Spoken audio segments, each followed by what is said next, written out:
인사하십시다. 하나님은 당신을 사랑하십니다. 할렐루야. 누가 구원을 얻을 수 있는가 하는 제목입니다. 마가복음 10장. 우리는 믿음으로 살아가는 동안 이런 생각들을 종종 갖게 됩니다. 나 과연 구원받을 수 있을까? 나 정말 구원받을 수 있을까? 내 믿음이 이 정도인데 이런 믿음으로 내가 구원을 정말 받을 수 있을까 하는 생각들을 하게 됩니다. 사도행전 16장 31절은 주 예수를 믿으라 그리하면 너와 내 집이 구원을 얻는다라고 분명하게 말씀합니다.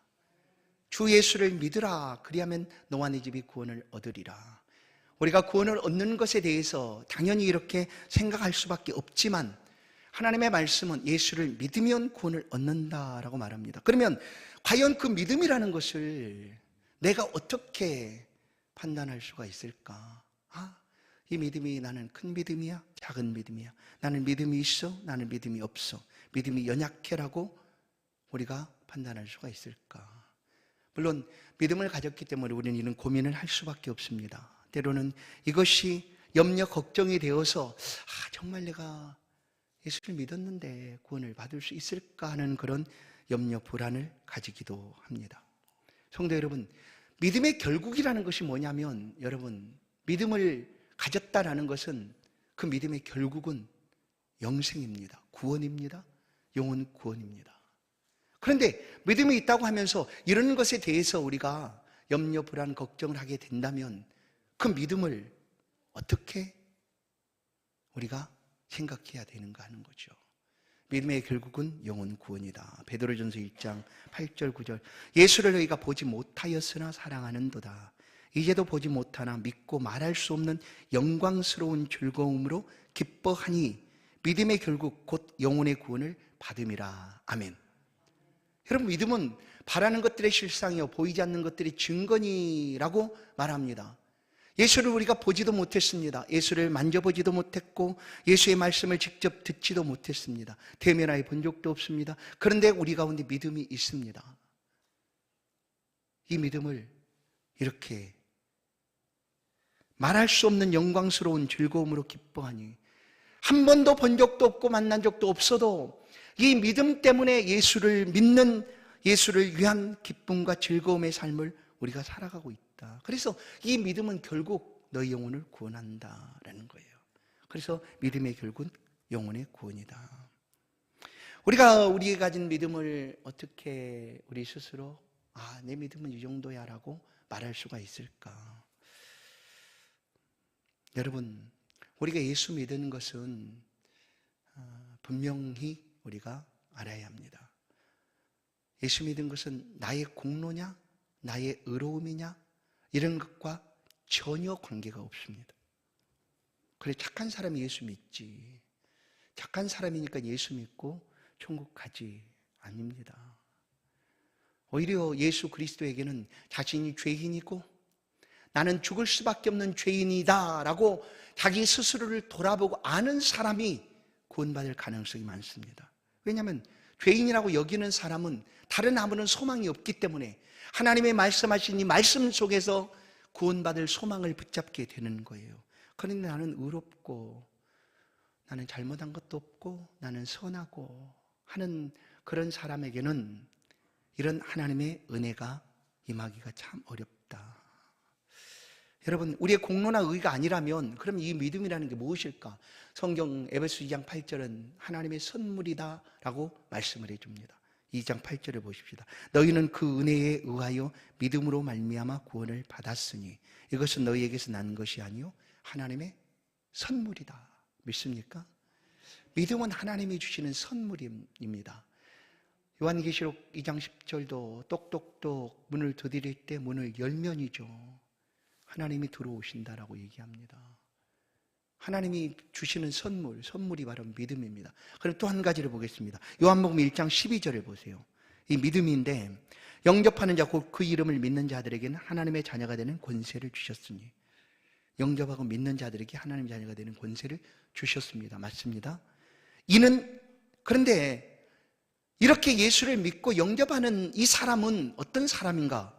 이는 혈통으로나 육종으로나 사람의 뜻으로 나지 아니하고 오직 하나님께로부터 난 자들이니라. 아멘. 믿으십니까? 하나님께로 난 자들이라 라는 얘기예요. 하나님께로. 그래서 우리는 본래 우리의 출생지는 어디인가? 하나님 품 안입니다. 그리고 하나님이 잃었던 우리들을 찾아내신 거죠. 그렇게 해서 우리가 하나님의 자녀가 된 것이에요. 그러면 여기에 우리가 어떤 우리의 의지적인 행동을 통하여 우리가 하나님을 찾았는가, 하나님께 우리가 나아가게 되었는가가 아니라는 거예요. 죄인인 우리는 절대로 하나님을 가까이 할 수가 없습니다. 하나님이 용납하시고 하나님이 긍휼히 여기 보시지 않는다면 우리는 하나님 앞에 나아갈 수가 없어요. 하나님 앞에. 그렇기 때문에 우리에게 있어서 어떤 의로움이나 공로가 아니라는 거예요. 우리는 나가고, 예를 들어서 나가고 싶다고 할지라도 갈 수 없는 그런 상황이고 존재인데 우리를 위하여 하나님이 오신 거예요. 본래 하나님 품 안에 있었던 잃어버린 우리들을 찾으시기 위하여 하나님께서 이 모든 것들을 행하셨다라는 거예요. 그것이 바로 믿음입니다. 믿음, 내게 주신 믿음이 이와 같다. 그러나 우리는 이 믿음의 삶을 살아가면서 잘 알아요. 하나님 말씀을 많이 듣고 잘 알아요. 그래 마태복음 7장 21절 말씀을 또 묵상하고 하기도 합니다. 어떤 말씀일까요? 보십시다. 나더러 주여 주여 하는 자마다 다 천국에 들어갈 것이 아니요 다만 하늘에 계신 내 아버지의 뜻대로 행하는 자라야 들어가리라. 아니, 주 예수를 믿으라. 그래야만 너와 내 집이 구원을 얻는다고 했는데 내가 주를 믿겠다고 고백했는데 어찌하여 하나님은 주여 주여 하는 자마다 천국에 들어오지 못한다라고 말할까? 왜 그럴까? 왜? 그래서 이제 고민하는 거죠. 내가 가진 믿음이 진짜 믿음이 있는가 하는 그런 고민을 할 수밖에 없어요. 이런 말씀 때문에. 그러나 다시 한번 되돌아갑니다. 이 믿음은 하나님이 내게 주신 은혜입니다. 선물입니다. 하나님께로부터 난 자들을 하나님께서는 믿음으로 부르시고 본래 있었던 그 자리로 회복시켜 주시는 일이죠. 그래서 내 스스로 내 믿음에 대해서 작다 여길 그때에도 하나님은 우리에게 향한 그 믿음을 붙들어 주시는 분이십니다. 한 번 믿음의 고백을 가진 하나님의 백성들을, 그 고백은 이제 단순히 우리가 입술로 하는 고백이 아니라고 성경은 말하죠. 어떤 고백입니까? 성령으로 고백하는 거예요. 그래서 세례가 단순히 외부적인 어떤 외적인 모양을 갖추는 것으로 세례를 말하는 것이 아니라 성령으로 세례받음을 얘기하는 이유가 바로 거기 있습니다. 먼저 그 모양, 외형적인 모양의 세례를 받기 전에 이미 그 사람은 세례 받은 사람이에요. 그게 참 희한해요. 예수를 믿는다고 하기 때문에 세례를 주는데, 예수를 믿는다고 하기 때문에 세례를 주는데 세례 받기 전에 이미 예수를 믿는다는 거 아니에요? 그렇잖아요. 세례를 받기 전에 예수를 믿어요. 무엇 때문에? 이미 하나님 이와 같은 방법으로 하나님의 백성들을 부르시고 찾으셨기 때문입니다. 그래서 성령의 세례가 먼저 되고 그 다음에 그 은혜로 나 예수 믿습니다 할 때 우리가 외형적인 세례를 받게 되는 것이다. 예수 믿음이라는 것이 이렇게 우리 가운데 왔다라는 것을 구약 성경도 우리 가운데 증거를 합니다. 내가 예수 믿는 것이지만 이 믿음이 어떻게 내게 왔는가 할 때 신약에서는 하나님의 선물이고 또 하나님께로부터 난 자들에게 주신 하나님 은혜다라고 얘기하는데, 구약 말씀은 에스겔 36장 26절부터 28절 말씀을 보십시다. 또 새 영을 너희 속에 두고 새 마음을 너희에게 주되 너희 육신에서 굳은 마음을 제거하고 부드러운 마음을 줄 것이며 또 내 영을 너희 속에 두어 너희로 내 율례를 행하게 하리니 너희가 내 규례를 지켜 행할지라. 내가 너희 조상들에게 준 땅에서 너희가 거주하면서 내 백성이 되고 나는 너희 하나님이 되리라. 아멘. 뭐예요? 하나님이 하신다는 거예요. 내가 너희에게 새 영을 줄 것이다. 내가 너희 마음을 찢고 내 영을 너희에게 줄 것이다. 그래서 그 영으로 말미암아 너희가 내 율례를 지켜 행하도록 할 것이다. 그렇게 한 후에 너희는 내 백성이 되고 나는 너희 하나님이 될 것이다 하는 거예요. 이게 뭐예요? 믿음이죠. 신약에서 믿음입니다. 우리가 예수를 믿음으로 예수 안에 거하고 주님이 우리 안에 거하고 그렇게 믿음으로 살아가는 그 삶을 이미 구약 속에서도 하나님께서는 이와 같은 말씀으로 하나님께 주신 은혜요 믿음이다, 선물이다 라고 들려주고 있다는 거예요. 오늘 오전에도 본 것처럼 갈라디아 4장 4절, 때가 차면 하나님이 그 아들을 보내사, 잘 보세요, 여자에게서 나게 하시고 율법 아래에 나게 하신 것은, 하나님 예수를 그때 보내셨어요. 어떻게? 여자에게 나게 하시고 율법 아래, 여자에게 낳았다는 사실은 이미 율법 아래에 출생했다라는 거예요. 모든 인생은 이 율법 안에 걸리지 않을 수가 없습니다. 율법의 구속을 받지 않을 수가 없습니다. 왜냐하면 육신으로 출생한 모든 인류는 이 율법의 구속을 받게 되어 있습니다. 그래서 전능하신 하나님의 아들이신 예수 그리스도께서 하나님의 보내심으로 그때의 여자의 후손으로 곧 율법 아래 나게 하셨다라는 거예요. 하나님이. 그 다음에 5절을 보십시다.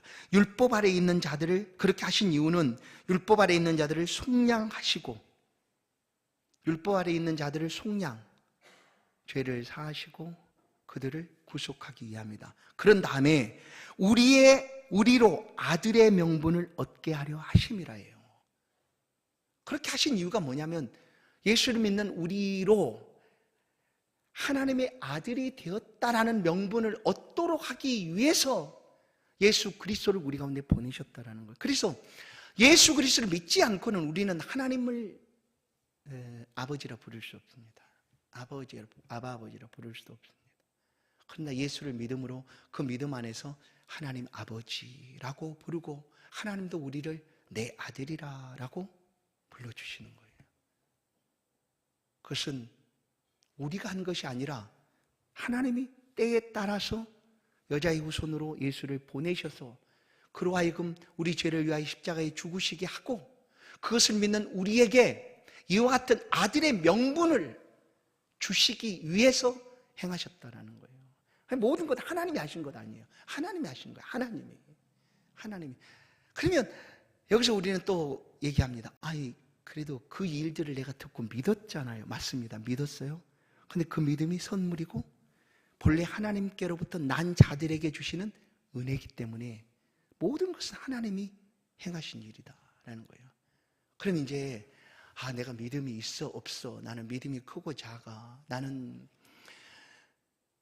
믿음의 결국 영혼 구원인데 나는 불안해서 할 수가 없어, 나는 구원받지 못할지도 몰라 라는 것은 우리를 향한 하나님의 신실하심, 우리를 향한 그 하나님의 신실함이 얼마나 크냐 하면 다른 표현을 할 수가 없어요.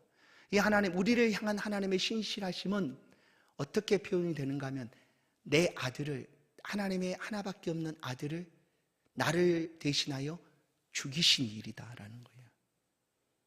이것을 이루시기 위하여, 아니 이 말을 내가 온전하게 완성하기 위하여 하나님이 이렇게 하셨다. 그래서 로마서 5장 8절은 확실하게 말씀하는 이유가 우리가 아직 죄인 되었을 때 그리스도께서 우리를 위하여 죽으심으로, 잘 보세요. 우리가 죄인 될 때 주님이 우리를 대신하여 죽었어요. 그런데 이것이 뭐냐면 하나님께서 우리에 대한 자기 사랑을 확증하는 것이다라고 얘기하는 거예요. 하나님이 이렇게 우리를 사랑하신다라는 것을 이렇게 보여주신 일이 바로 십자가입니다. 우리를 위한 사랑을 확증한 십자가. 이제 이 말씀을 가지고 오늘 말씀을 한번 보십시다. 그럼 어떻게 들려지는가 한번 보십시다. 본문 말씀을 보시면 한 사람, 물론 다른 공간 복음에는 부자 청년이라고 표현되기도 합니다. 이 사람이 찾아왔습니다. 예수님께 찾아와서 이렇게 말해요. 잘 들으세요. 내가 무엇을 하여야 영생을 얻으리까라고 얘기합니다. 우리도 그러죠. 내가 어떻게 하면 영생을 구원받습니까? 이렇게 말하나요? 아니면 어떻게 하면 예수 믿나요? 이렇게 말하나요? 이 부자 청년은 내가 무엇을 하여야 영생을 얻으리까라고 얘기하는 거예요. 무엇을 하여야. 그러나 이것은 모든 사람들이 이와 동일하게 질문할 수밖에 없는 모습입니다. 왜냐하면 우리는 아무것도 하지 않고 얻으려고 하지 않거든요. 무언가를 한 다음에 주어지게 될 것이다라는 것을 우리는 알기 때문에 내가 영생을 얻기 위해서는 나도 무언가를 해야 되는구나 라고 생각하게 되죠. 그래서 이 사람이 예수님께 찾아와서 내가 무엇을 하여야라고 얘기하는 거예요. 무엇을 하여야, 무엇을 해야. 근데 여러분, 믿음이라는 이런 게 아니라는 거예요. 믿음은 내가 무엇을 해야지만 영생을 얻는 거냐? 그게 아니에요. 근데 이제 보세요. 이 청년도 예수님께 와서 내가 무엇을 하여야 영생을 얻겠습니까? 그럼 잘 보세요. 내가 어떤 것을 행한 후에 영생을 얻는다면 이것은 은혜입니까? 대가입니까? 은혜가 아니죠. 내가 한 공로요 대가가 되는 거예요. 내가 무엇을 한 대가로 주어진 영생이니까. 그러나 우리의 구원은 그것이 아니라고 성경은 가르쳐주고 있습니다. 전적인 하나님의 은혜라고 얘기해요. 그러면 아무런 우리의 공로가 없어요. 내가 무엇을 한다고, 예를 들어서 내가 무엇을 했다고 해서 구원이 이루어지는가? 안 돼요. 절대 그럴 수 없다라는 거예요. 내가 무엇을 하지 않아도 하나님이 이루신 역사가 이 놀라운 구원의 역사인데, 모든 사람이 이렇게 생각할 수밖에 없어요. 이 선한 선생님 찾아와서 묻고 있는 젊은이처럼 내가 무엇을 하여야 구원을 얻습니까? 라고 물을 수밖에 없습니다. 왜 그런가? 왜 이렇게 우리가 무엇을 한다고, 가정에서 무엇을 한다고 해서 구원을 얻을 수가 없을까 하는 것은, 그 이유는 본래 우리가 죄인이기 때문입니다. 죄인은 하나님의 영광에서 멀어져 있는 사람, 존재예요. 하나님과 같이 겸하여 있을 수 없는 존재예요. 그러면 어떻게 가까이 있어야지만 하나님께 영광을 돌린다든지, 하나님과 늘 동행하고 소통해야지만 그렇게 하나님과 영광 돌리고 살아갈 수 있는데, 에덴 동산에 범죄하기 이전 아담과 하의 모습이 그런 모습이었습니다. 그리고 범죄한 이후에는 그 죄인이 무엇을 할 수도 없고, 혹시 그것이 한다고 한들 그것이 하나님의 영광이 될 수가 없다라는 거예요. 절대로 그렇게 할 수가 없다. 바로 죄인이기 때문이다. 그래서 우리의 구원은, 죄인일 때 그리스도께서 우리를 위하여 죽어주셨잖아요. 그러니까 우리가 할 수 있는 것이 아무것도 없어요. 우리 어떤 행위나 공로냐? 전혀 아니라는 거예요. 철저하게 아니라고 얘기해요. 오직 하나님의 선물이요 은혜요, 하나님께로부터 난 자들에게 주신 하나님의 사랑이다 하는 것을 들려주고 있는 거죠. 그러자 이 부자 청년에게 예수님께서 말합니다. 내가 무엇을 하여야 영생을 얻겠습니까? 할 때 예수님이 이런 말씀을 하세요. 계명을 지켜라 라고 얘기해요. 계명.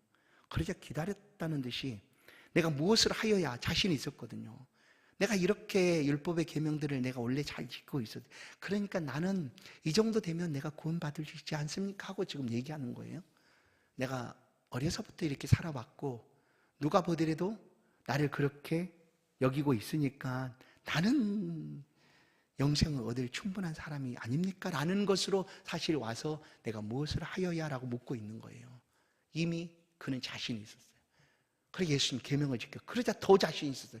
아이, 그거요, 내가 어려서부터 지켰습니다 라고 얘기해요. 뭐예요? 나는 충분한 자격이 되지 않습니까? 예수님, 내가 어려서부터 그걸 다 지켰다니까요. 그러니까 내가 영생을 얻을 충분한 자격을 갖추고 있지 않습니까? 하고 얘기하는 거예요. 그러면 무엇을 한 것으로 구원을 얻는 것이라면 예수님이 이 말을 듣고 어떻게 해야 될까? 그래, 너 참 잘했다. 야, 너 진짜 대단하다. 그래, 너에겐 구원이 있어. 넌 영생을 얻을 거야 라고 말하는 것이 맞습니다. 그 예수님이 그렇게 말씀을 안 하세요. 이렇게 얘기해요. 오히려 한 가지 부족한 것이 내게 있다.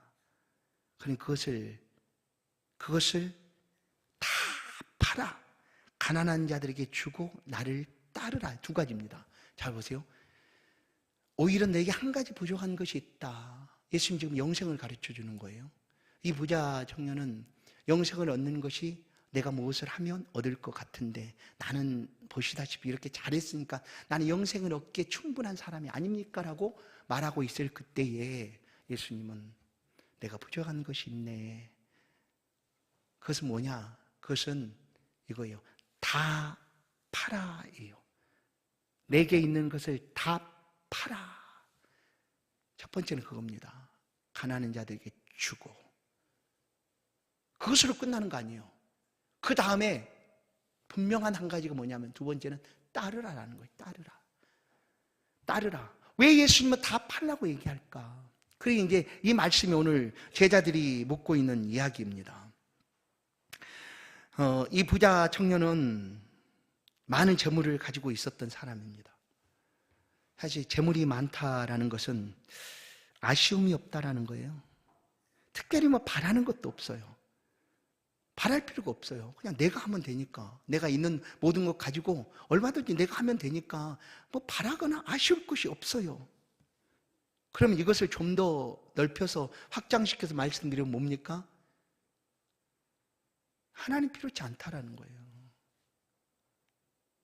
하나님 필요치 않아요. 뭐 나는 굳이 하나님 앞에 구할 게 별로 없어요. 내가 알아서 다 할 수 있다니까요. 내가 많이 있으니까 뭐 이것 가지고 하면 되는데 하고 하나님을 가까이 하기가 어렵다라는 얘기예요. 재물이 많다라는 것은. 그래서 예수님은 이 청년에게 그것을 팔으라라고 얘기하는 거예요. 팔아라, 다 팔아라. 이것은 그걸 없애라는 얘기가 아니라 결론은 뭐냐면 영생을 얻기 위해서는 그렇게 하는 것이 훨씬 더 쉽다. 영생을 얻는 일이 그렇게 하는 것이 훨씬 더 쉽다. 예수님이 산상보훈을 통하여 말씀합니다. 심령이 가난한 자는 복이 있나니. 심령이 가난한 자는 복이 있나니 천국이 그들의 것이요. 아주 쉽잖아요. 심령이 가난해져야 된다는 거예요. 내가 왜 가난해져야 돼요? 내가 심령이 가난하지도 않는데, 나는 재물도 풍성하게 많이 있고 모든 걸 갖췄는데 왜 내가 가난해져야 합니까? 이것은 뭐냐? 하나님을 필요로 하라는 거예요. 그런데 예수님이 오셨을 때 의인이라고 여긴 사람들은 나는 죄인이 아니지 하고 죄인들을 멸시했습니다. 그러니 예수님께서 와서 행하신 일들이 눈꼴 사납게 보여진 거예요. 아이고 무슨 자칭 하나님으로부터 왔다고 하면서 죄인들하고 같이 있어, 이렇게 된 거예요. 그러나 이 죄인에게 있어서는 너무나 그런 것들이 필요한 거였어요. 보듬어 주는 것, 관심 가져주는 것, 알아주는 것. 그러나 의인이라고 자칭 의인이라고 하는 사람들은 그 필요 없으니까 그렇게 여긴 거죠. 그래서 예수님은 내가 의인을 부르러 온 것이 아니요 죄인을 불러서 회개시키러 왔노라 말씀하시죠. 오늘 예수님께서 이 부자 청년에게 하는 말씀은 그걸 팔으나 다 없이 하라. 그것도 필요하겠지만 그것보다 더 중요한 것은 영생을 얻고자 네가 왔다면 그렇게 하라라는 얘기예요. 그것 때문에 영생을 얻는 길이 막혀 있다. 그러니 그것을 다 팔아 나눠주고. 그 뭐예요? 전에는 그것을 의지했던 삶이었다면 이제는 전적으로 하나님을 의지하는 삶을 살아가라라는 거예요. 전적으로 하나님을. 그리고 나를 따르면 영생이 있다라는 얘기였어요. 그러나 결론을 보면 부자는 어떻습니까? 떠나갑니다. 부자는 22절 재물이 많은 거로 근심하며 갔다라고 얘기합니다. 예수님 나를 따르라고 말씀하실 때 제자들에게도 이런 말씀을 하셨습니다. 누구든지 누가복음 14장 27절 누구든지 자기 십자가를 지고 나를 따르지 않는 자도 능히 내 제자가 되지 못하리라. 자기 십자가를 지고 따르지 않는 자. 예수를 따르는 거 좋은데 십자가 지는 것은 별로 원하지 않습니다. 그거 안 된다는 얘기예요. 왜냐하면 우리가 이 땅에 살아가는 날 동안 고난과 영광이 함께 있습니다. 온전한 영광은 하늘나라에서 누리게 될 완전한 영광이 주어지겠지만 이 땅에서는 고난과 영광이 함께 있다라는 거예요. 그래서 고난 후에 영광 있고, 그렇잖아요. 눈물 후에 기쁨이 있고, 그렇게 이 땅에서는 주어지게 된다. 마가복음 8장 34절도 우리와 제자들을 불러 이르시되, 예수님이 무리와 제자들을 불러 이르시되 누구든지 나를 따라오려거든 자기를 부인하고 자기 십자가를 지고 나를 따르라라는 거예요. 자기를 부인하고 자기 십자가를 지고 나를 따르라. 자, 이제 오늘 예수님께서 재물을 붙잡게 되면 예수를 따르는 일이 아주 어렵다라는 말씀을 들려주는 거예요. 오늘 이 본문 말씀이 아니라 산상보훈 마태복음 6장 24절에서도 분명하게 예수님이 하시는 말씀이, 이거 아주 못 박아서 하시는 말씀이에요. 한 사람이 두 주인을 섬기지 못할 것이니 혹 이를 미워하고 저를 사랑하거나 혹 이를 중히 여기고 저를 경히 여김이라 너희가 하나님과 재물을 겸하여 섬기지 못하느니라 라고 못 박아서 말씀합니다. 여기 두 주인은 절대로 우리가 섬기기가 어렵죠. 근데 그 두 주인이 우리 시대에 어떻게 표현되는가 하면 재물과 하나님이다라는 거예요. 재물을 탐하면, 욕심을 내면 하나님을 섬기기가 어렵다라는 거예요. 그래서 예수님께서 이제 제자들을 불러놓고 오늘 본문을 말씀하는 거예요. 이 일이 있고 난 다음에 재물이 있는 자는 하나님 나라에 들어가기가 어떻다? 심히 어렵도다 라고 얘기하는 거예요. 재물이 있는 자는. 왜 그러지? 여러분 여기서 그러면 이 땅에 예수 잘 믿는 선한 크리스찬, 믿음으로 부유한 기업을 이루고 하나님을 위하여 헌신하고 섬겨가는 그 부자 기독교인들, 그 사람도 천국에 들어가지 못하는 거, 그런 얘기가 아니에요. 아시죠? 그런 얘기가 아니라는 걸. 그 재물을 어떻게 하나님 앞에서 사용하고 살아가는가 하는 거지. 그러면 이 땅에서 예수 믿는 사람 부자가 되지 말아야지, 맞죠? 부자 되면 안 되니까 그렇게 생각한다면. 그러나 그런 말씀이 아니기 때문에 이 말씀을 잘 들어보십시오. 재물이 있는 사람은 하나님을 필요치 않기 때문에 그렇습니다. 그래서 이 말씀을 할 때 제자들 중에 훅쩍 찔리는 사람이 있었을 거예요. 이 말씀을 예수님이 하실 때 이제 부자인 사람이 있었다는 거예요. 우리가 볼 때 제자들 중에 부자가 하나도 없었을 것 같지만 부자도 있었어요. 전에 온 이야기를 보면 베드로는 갈릴리 어부였습니다. 어부. 베테랑이라고 할 만큼 아주 뛰어난 어부였죠. 그러니 부자가 아니었을까 그렇게 생각은 해보지만, 전에 온 이야기는 베드로의 장모가 그 갈릴리 바다잖아요. 그 고기들이 많이 잡히는 그 갈릴리 호수에서 고기를 잡아오는 그 고기를 가공 공장을 만들어서 그 공장에서 만든 통조림이 로마로 이렇게 나갔다 하는 그런 이제 이야기가 있습니다. 물론 그 성지 여행을 갔을 때 바로 그 가이드와 그 목사님이었는데, 그 목사님 그렇게, 그 시대에 베드로라는 사람은 굉장히 부자였고 그의 장모가 그런 아주 갈릴리의 바다에 아주 큰 공장을 가지고 있던 사람이었다 하고 그 터를 보여주더라고요. 이렇게. 그러니까 이런 부자였던 베드로가 이 말을 들을 때 혹시 놀라지 않았겠어요? 난 부자인데 그러면 내가 천국 못 가는 거 아니야? 그래서 뒤에 부분을 보면 그렇게 예수님께서 말씀을 하는 거예요. 그런데 이어서 한번 못 박듯이 예수님이 또 한 번 얘기하는 24절을 보면 하나님 나라에 들어가기가 24절을 보세요. 얼마나 어려운지, 하나님 나라에 들어가기 얼마나 어려운지라고 얘기해요. 누가? 24절 이 말씀을 보면, 난하주에 보면 밑에 성경 말씀을 보면 이런 이제 작은 글씨로 쓰여 있는 게 있어요. 하나님의 나라에 들어가기가 얼마나 어려운지. 누구에게 하는 말씀인가 하면 난하주를 보면 이렇게 말해요. 재물을 의지하는 자는 하나님의 나라에, 이렇게 표현되어 있어요. 이제 다른 사본에는 이렇게 첨가가 되어 있는데 오늘 이렇게 우리가 사용하는 이 성경 속에는 이것이 없는 거죠. 그래서 이 말을 읽을 때 우리가 이 표현이 어떤 의미인가를 알도록 하기 위해서 난하주에 기록을 해놓은 거예요. 재물을 의지하는 자는이에요.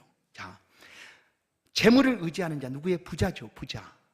물론 이 땅에 부자가 아닐지라도 이렇게 재물만을 의지하면 천국에 들어가기 어려워요. 예수님이 그 사람을 비유로 하신 말씀이 있어요. 25절에 뭐라고 합니까? 부자가 하늘나라에 들어가는 것은 낙타가 바늘기로 나가는 것이 더 쉽다. 어렵다라는 얘기요. 낙타가 바늘기로 나가는 것이 부자가 천국에 들어가는 것보다 더 쉽다라고 얘기하는 거예요. 그럼 여기서 이 낙타나 바늘기, 이것은 원문 그대로 우리가 이제 그 성경 주석들을 보면 이렇게 표현이 되어 있습니다. 주석가 랑게는 이렇게 표현해요. 낙타가 바늘기로 들어가는 것으로 그냥 이 원문 그대로를 그냥 해석을 했어요. 그냥 우리가 알고 있는 것처럼 낙타가 낙타가 봉이 2개도 있고 1개도 있잖아요. 한복 낙타도 있고 쌍복 낙타도 있는, 바늘귀 아주 작잖아요. 그리 들어가는 것이 절대 안 되겠지만 부자가 천국 가는 것보다도 쉽다고 얘기하는 거예요. 이 말씀 그대로는. 그런데 또 다른 주석가는 이렇게 얘기해요. 그 당시에 그 바늘기라는 성문이 있었다는 얘기예요. 성의 문이, 쪽문이 있었는데 그 쪽문으로 이제 바늘기란 이름이, 그 쪽문 이름이 바늘기예요. 그런 문으로 들어가기가 어렵다, 이런 표현으로 이 사람은 주석을 썼는데 그 당시에 이런 문은 없었다라는 것이 이제 표현이고, 우리가 잘 알고 있는 칼빈은 이 낙타라는 표현은 카멜로스라는 표현입니다. 이 헬라어로 카멜로스. 그런데 잘 보시면 카멜로스가 아니라 카밀로스라는 것이 뭐냐면 밧줄입니다. 밧줄. 그래서 이게 성경 사본 필사자가 사본하는 사람이 이거 단어를 혼동해서 잘못 쓴 거다. 그래서 밧줄이 바늘기로 들어가는 것보다 부자가 천국에 가는 것이 더 어렵다 하는 표현으로 표현을 했는데, 사실 이 말씀은 첫 번째 랑게의 주석이 좀 더 다가오지 않는가. 왜냐하면 유대 사회 속에서 이런 표현들이 그 당시에 있었다는 거예요. 불가능한 것에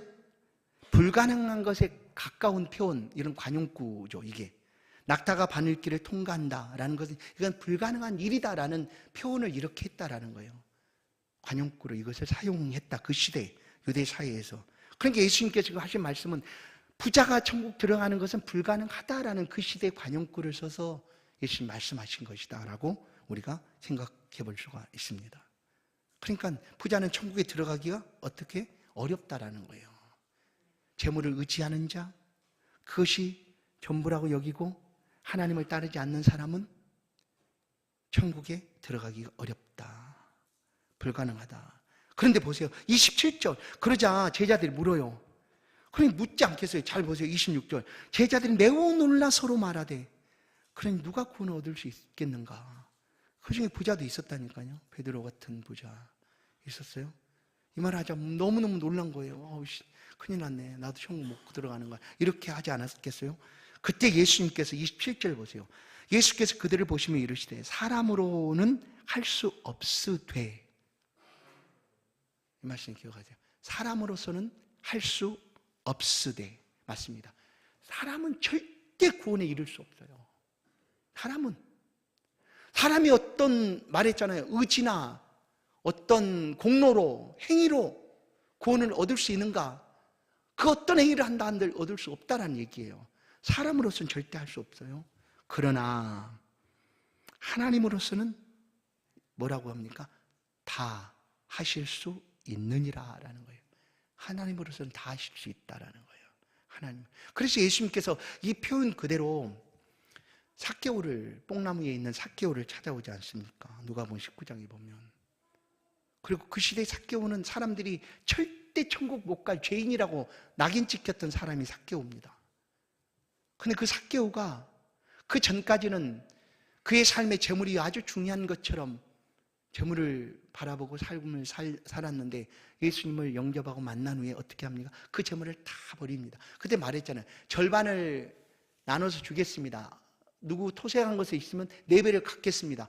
그러면 삭개오에게 남은 것이 뭐가 있을까? 그냥 쉽게 계산해서 하나도 없겠잖아요. 그래도 나는 좋다는 거예요. 그 모든 것을 나는 다 내어줘도 나는 오늘 너무나 좋습니다. 그때에 예수님께서 그 삭개오를 향하여 하신 말씀이 누가복음 19장 9절. 예수께서 이르시되 오늘 구원이 이 집에 이르렀으니 라고 얘기하는 거예요. 오늘 구원이 이 집에 이르렀으니. 사람으로서는 할 수 없다, 사람들은 모두 다 저 삭개오는 구원받을 수 없다고 여길 그때에 하나님께서 그를 구원해 내신다라고 예수님 말씀하는 거예요. 이 사람도 아브라함의 자손입니다. 그렇게 해서 바로 오늘 27절 말씀, 하나님으로서는 다 하실 수 있느니라. 그러자 이 얘기를 듣던 제자 28절 베드로죠. 베드로가 여짜와 이르되 보소서 우리가 모든 것을 버리고 주를 따랐나이다 하잖아요. 베드로가 부자였다고 얘기했잖아요. 그냥 부자는 천국에 못 들어가. 예수님이 이런 말씀하는 거예요. 그러자 베드로가 그냥 보소서 예수님 우리는 주를 따랐습니다. 뭐라고 얘기하는? 잘 보세요. 부자 청년이 지금 이 앞전에 예수님이 가난한 다 팔아 주고 나를 따르라 했는데 그 부자 청년은 그냥 근심하며 가버렸어요. 영생에서 멀어진 거죠. 그런데 이 베드로는 보십시오. 그 얘기를 듣고 나서 베드로는 잘 보세요. 28절 보소서 우리가 모든 것을 버리고 그 다음 뭐예요? 그 다음에 주를 따랐나이다. 그 영생이 있을까요 없을까요? 그러자 예수님이 곧바로 진실로 진실로 너희에게 이르노니 나와 복음을 위하여 집이나 형제나 자매나 어머니나 아버지나 자식이나 전토를 벌인 자는 100배나 받되 박해를 겸하여 받고 내세 영생을 받지 못할 자가 없느니라. 영생을 받지 못할 자가 어떻게 없느니라 라고 얘기하는 거예요. 제자들은 그렇게 지금 예수님 말씀대로 삶을 살아가고 있었으니까 그렇게 근심하며 염려하고 있는 그 베드로를 향하여 예수님께서 이렇게 말씀하고 있다라는 거예요. 영생을 얻지 못할 자가 없느니라. 베드로야 걱정하지 마라. 사람으로서는 할 수 없지만 하나님은 다 하신단다. 너희가 모든 것 버리고 나를 따랐으니 너희는 염려하거나 걱정하지 마. 너희는 영생이 있다라는 말씀이에요. 영생이. 성도 여러분, 그러면 이제 처음으로 돌아가서 그럼 나는 다 버렸습니까? 또 고민이 되죠. 나는 안 버렸으니까 큰일 났네. 나는 버리지 못했는데.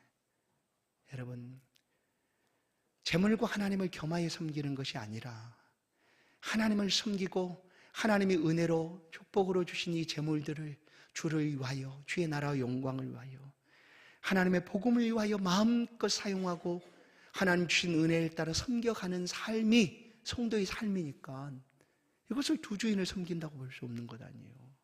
그래서 이 말씀대로 우리는 하나님 앞에 삶을 살아갑니다. 그러니 염려 걱정하지 마시고 불러주신 하나님 앞에 감사하면서 이 믿음 안에 살아가는 삶을 기뻐하며 행복하게 주와 동행하며 영생의 사람으로 살아가는 저와 여러분 되기를 간절히 축원합니다. 우리에게 영생이 있음을 분명히 믿습니다. 이 은혜 가운데 승리하시기를 바랍니다. 하나님,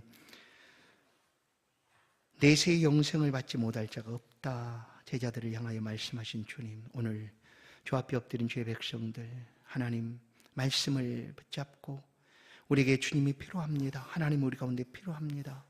이 땅에 다른 어떤 것보다 주님이 가장 필요합니다 하고 고백하며 주의 나라의 영광을 위하여 몸된 교회의 영광을 위하여 살아가는 성도들의 삶을 돌아보시고 또 필요한 대로 사모하고 구하는 대로 넉넉하게 더하여 주사 언제든지 이 하나님을 바라보고 마음껏 주를 위하여 살아가는 그런 삶이 될 수 있도록 성도의 생애를 붙들어 주시고 은혜 베풀어 주옵소서. 그 손이 행하는 행사가 잘되고 형통하게 하시고 나가는 직장과 생업이 터전 가운데 행하는 모든 일터 가운데 하나님의 은혜가 임할 수 있도록 역사하여 주옵소서. 예수 그리스도의 이름으로 기도하옵나이다. 아멘. 찬송 521장입니다.